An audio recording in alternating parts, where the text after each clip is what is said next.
Hey everybody, this is Paul doing a quick dividend video. Today's the 17th. Normally I would put these out every 2 weeks, so the 1st and the 15th or whatever. But the 15th was a Sunday and the 16th was yesterday or whatever. But anyways, so I decided to do a quick little video just kind of going over the market, how's everything going, any changes in the portfolio. So I guess let's go over that part first. Um, So I did add in BBN right here. As you can see, it's set at 15%. I cut AFB in half to 15% also, and then I'll explain why I did that. And then for O, I raised that up 3%, so this still equals 100% here, as you can see. And then so I set that at 8%, and then this is no longer hitting my target, so I took it out of the green right now. And I'm adding more shares of O. The price is ridiculously low, so it makes it very easy to make that decision. And then I'll explain why I cut AFB in half. So I guess let's go over that. But I guess let's go over this. Why did I cut AFB in half? Okay, very simple. These are the current yields for various different bonds and different things that are going on right now. As you can see, this is highly affecting the market, making it swing all kinds of different directions. And then you have money market funds, such as, this right here, that's yielding 5.01. The one in for Schwab is 5.25, I believe. So, you know, why did I switch to BBN, for example? So the reason is very simple, is the yield on BBN is much, much higher. What I've noticed with AFB, and this is kind of a problem that this has, is that however their debt is structured and however they're issuing debt, or like however their whatever debt they're buying out there, they're not keeping up with rising yields. This number right here, the dividend yield on this should be changing. And it should be going higher because, as I've shown you before, in the bond portfolio, it's not easy to issue debt right now. So I'm not sure what's going on with AFB. Maybe they might rebalance their portfolio, but as it stands right now, their yield is very low. Even if you include the tax benefits of a municipal bond, their yield is very low compared to the current yields. So, and then also the stock price, like this price right here, is obviously paying very hard for that because the yield is much lower than you can just get in a money market fund. So, even with the tax advantages. So, what I decided to do is I decided to move some of that money and start a position in BBN. So, this is basically just a BlackRock tax municipal bond. They have a very similar dividend history and paying dividends for almost as long, every month, just as consistent. They pay on the 31st instead of the 20th, which is actually another advantage. It seems to be a trend among BlackRock. And then, the debt grade of the portfolio is nothing too risky. It's not all just like junk Puerto Rico bonds or something. It's, the same stuff, California, Illinois, that type of stuff. But I think they just have more California and Illinois mixed in there, so they're able to give a higher yield. Plus, also, they have money in a money market fund inside of this paying out, which is kind of a weird setup. Um, so this is just another place that I decided, and it also kind of diversifies my municipal portfolio. So my ultimate goal is to be 15% and 15% here. Um, which you can see right here. So right now I'm at 65 shares. I want to be at 1,400, and then that'll end up being the ultimate amount, and then that'll end up being the ultimate amount. But you can kind of see the difference, 136.78. So that's kind of why I did that little minor move, and then also the O move right here. Bump that up, so I'm gonna be at 236 versus 184, so 60 versus 47. So let's talk about the market. What is going on in the market? Oh, what's going on in the market? The first question you might be asking is, why is the market swinging around so much? Well, very simple. Good news is bad news, because good news means possibility of more rate hikes. So that's currently what your bond market is doing right now. Retail sales came in much stronger than expected. And then you have earnings coming in, like, topping estimates and that type of thing. Bank of America, for example, Chase topped earnings, J&J topped earnings, that type of thing, and they're at 10 to 12, right in that 10 to 12% range. So good news, bad news. Weekly claims keep coming in lower than expected.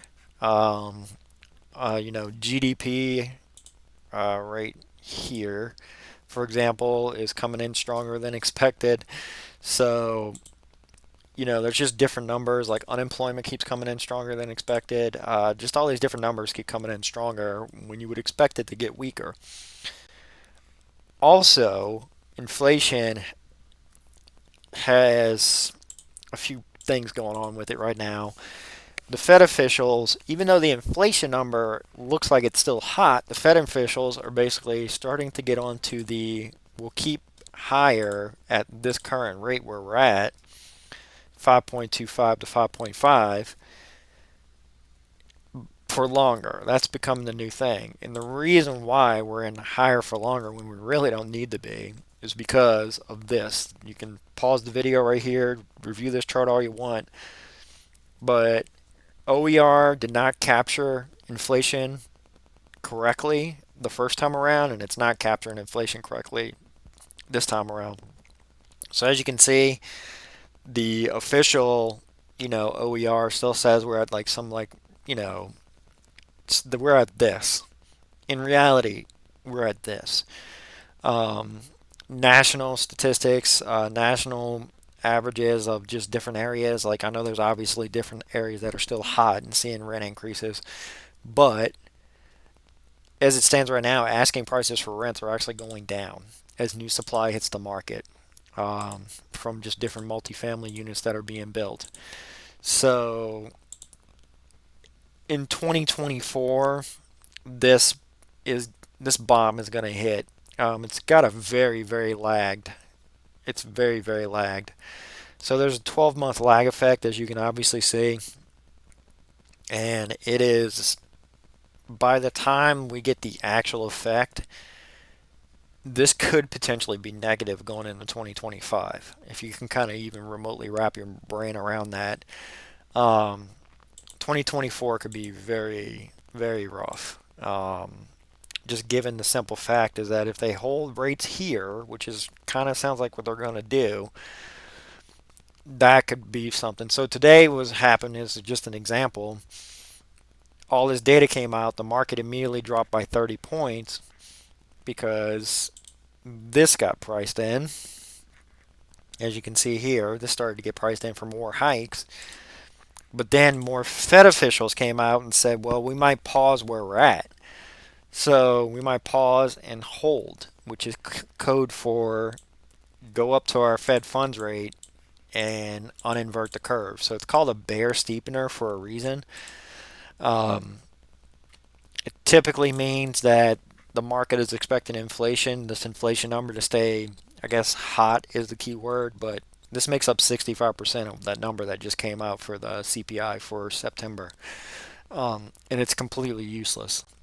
It's the worst number that's ever been invented, but it's just not tracking reality. If it was tracking reality, they would be cutting rates. It's pretty obvious. But it's not tracking reality, and we have to deal with it, and it's affecting stock prices. So right now, I consider this a buyer's market. I have the ability to put money in here and forget about it and not have to touch it.